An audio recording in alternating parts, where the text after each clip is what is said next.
Hello and welcome to the Welborne Out About series. I'm back here in Hampshire between the South Downs and Portsmouth coast to take a deeper delve into our new generation sustainable garden village. This will be a community of 15,000 people where they will live, work and play, consisting of connected, energy-efficient homes and extensive accessible green spaces.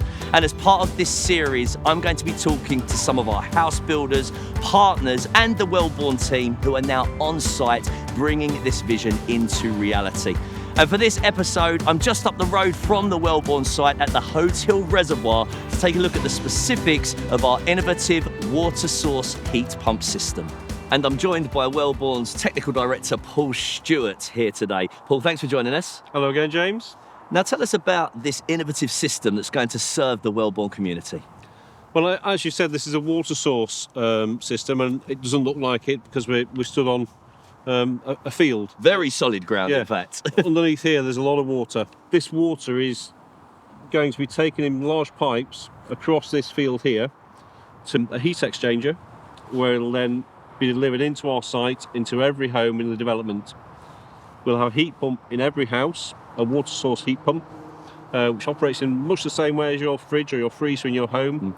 And it'll convert the heat energy in that water, boost it, and heat the house, heating, hot water, all of your needs. So tell me, why did we opt for this over the more well-known air source system? Well, it actually started from an aesthetic point of view, so it's more in terms of the building better, building beautiful ethos that we've got at Welborne. Air source heat pumps are a large box on the back of the house with a noisy fan in it, and we just felt it wasn't right for us. So we did a lot of looking around. We ended up with the water source heat pump. And there's a lot of benefits from a sustainability perspective as well, even over the air source heat system, which a lot of people think is the natural step forward. So an air source heat pump is very efficient, and obviously government is pushing that for existing homes across the country. For every unit of energy you put into it, electricity, you will generally get about 2.5 to 3 units out. With our system, we're doubling that, so we're getting at least 5 units of heat energy out of our water source heat pumps. I know that a specific figure that I've seen around is something like 33,000 homes, the carbon footprint that we're saving across the 20 to 30 years on the Welborne site. Is that correct? Yeah, no, that's correct. The consultants have looked at it, and in terms of saving, that's exactly what we're looking at. So whereabouts did this idea spark in the evolution and development of Welborne?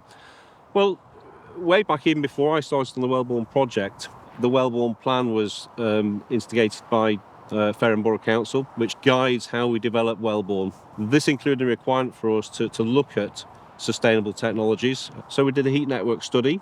We worked with government, with BEIS. We got some grant funding to do a feasibility study. And then we looked at many options, and we came down to the heat pump as the final one. We were looking at doing boreholes. So what are they? So the borehole option is you drill lots of boreholes in the ground, you put a coil of water in, and it picks up the heat from the ground, comes back up and into the heat pump. And you have many, many of those, and that's the traditional way of doing a system like this. So would that then go back to being somewhat unsightly because you'd have the system in front of every dwelling? It's actually not too bad because most of it's underground. I think the biggest issue with the borehole is over time, the ground every season will chill. So as you're putting cold water back into the ground will chill. So across the season, it gets less efficient. So just when you need it in the height of the winter, the ground is actually quite cool. Whereas the system we've got here, the water temperature is fairly constant because it comes from deep down into the ground. Tell me, Paul, a little bit about the consultancy with Rendesco who have designed the system and the basics of it. How does it actually work? Yeah, so Rendesco are one of our key partners. They've been involved in the design of high-quality heat networks for a number of years now, mostly using the borehole system that we spoke about. In terms of the way it works, the water comes from these reservoirs, and because it comes from groundwater, it's relatively stable over the year. That goes into the heat pumps, and we can either use it for heating and hot water, or in the summer, when we've got nice sunny days like this, we can actually use it for cooling. So we actually don't run the heat pump, we just run the cool water through the fan coiled radiators, and that will put a background cooling effect through the house and just chill it overnight for those hot summer nights.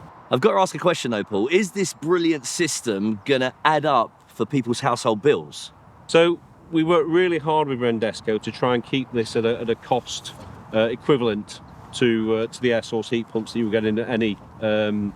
And in actual fact, because the homes are more efficient, they're better insulated and less drafty, even compared to moving to an equivalent gas house, they'll be more or less the same. I think what we've worked out for a 3-bed house, just heating alone, it'll be about £50 a year more, and if you take into account the cooling as well, it would be about £50 less. So it's more or less the same. Sounds absolutely fantastic. And Paul, not that I don't believe you, but obviously we've got all the permissions and applications for the Welborne site, but here at the Hoads Hill Reservoir, who owns the water? Do we have permission to do this? Absolutely. We've been working really hard with one of our key partners. So Portsmouth Water are the water supplier in this area, and they own these reservoirs. And we'll speak more about that, I think, with John Pickford. Great stuff. Let's do it.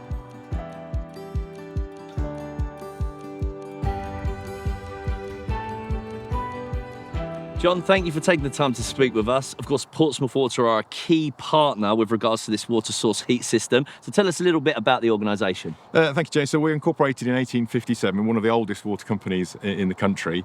And we supply customers from the River Meon in Hampshire right through to the River Arun in Sussex. We've got about 700,000 customers, about 300,000 households. And we're very lucky in that we've got the South Downs behind us, the big chalk of the South Downs, and all our water comes from that area. And we have a number of boreholes and springs that we extract water from. And that's pivotal to how this project will work. Tell us exactly then, John, what is underneath our feet as we stand here now? Okay, well, we're standing on 3 very large concrete tanks which hold water for our customers, and this water will be used to supply Gosport and Fareham, and it's about 36 hours worth of supply for those 2 towns. And what happens basically is that we have the large number of boreholes and springs, as I say, from the South Downs. We treat the water, pump it up to this site here at Hoads Hill, and we then hold it storage for then to go into supply for our customers. The water usually is supplied for sanitation, drinking. Yeah, this water we're standing on here is about 4 meters deep underneath us, full of water, and this water's good to go. It's perfectly potable, drinkable. There's no more treatment. This is water that goes straight into supply. Big responsibility there. So with that in mind, what were Portsmouth Water's first impressions when they were approached by Welborne about this heat pump system? Well, primarily we're a water company, so our focus is on supplying safe and potable water to our customers. But we're really interested in the Welborne story and what they're trying to achieve on the site. And when we got into the detail of how the scheme would work and how we could ensure complete protection for our customers, we really got behind it and realised that it was a fantastic opportunity to deliver very low carbon heat and hot water for the site. At Welborne, sustainability is key to our identity. Is that alignment the same with Portsmouth Water? Absolutely right. So, where you're standing here is effectively a beautiful biodiverse meadow. We've never put any weed killer or pesticides on this site. You know, all our sites have got fantastic biodiversity on them, and we really love the idea of the garden village concept and how that carries our message through. I've got to clarify as well, for people watching, we're looking at building a development for 6,000 homes. There's going to be no implications for access to water for other areas here? No, so the scheme's very clever, actually. So what we do is we take a very small amount of water from this large body here, put it through a heat exchanger where we take a very small amount of energy from the water and then return the water back to the head of the works where it gets mixed with new water that comes in all the time from the springs. So the delivery of water to our customers is totally unaffected, and you won't really notice any difference. And we're putting in lots of measures to make sure that the protections are there to make sure the water quality is maintained all the way through. And there's constant supply of this water. It isn't that it's just sitting here in reservoirs. 40 odd million litres that pass through every day? That's right, yeah. So we have 68 million litres here, and that lasts about 36 hours. So yeah, it's about 40 million litres coming in, right? And that's lovely warm water that comes in from the aquifer, so it stays at about 12 degrees C all year round. That comes in, so we can just take 1 or 2 degrees out of that, and it's unaffecting for the customers. That's really good to hear. Some other positive aspects of the system. I understand that you can actually put heat back into it as well, is that right? That's right. So if a house is in cooling mode, the heat from the house can be taken out, put back into the loop, and then used at next door neighbour's house to produce hot water. So the heat really does pass around the loops. Very, very clever. Wow, and what does this example mean for perhaps other projects in the region in the future? Well, genuinely, I think the technology is fantastic and it's limitless. We're already talking to farmers and growers with large greenhouses who've got needs for hot water and heating. And I think if we find other developers like Welborne across the South Coast, we can do lots more with this sort of technology. Well, John Pickford, thanks for spending some time with us here representing Portsmouth Water, one of our key partners. And it's great to hear that Welborne are leading the way with innovation in the region. Thank you, James. Great to meet you.